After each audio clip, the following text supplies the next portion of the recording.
Bakit nga ba gagayatin nila ng maninipis ang mga sariwang gulay mula sa taniman at itatambak lamang ito na parang wala lang?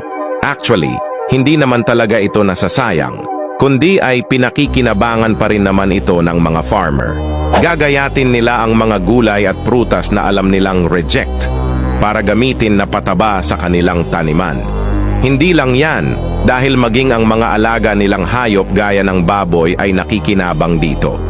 Pagsasama-samahin nila ito at ilalaga para gawing pagkain ng baboy upang makatipid.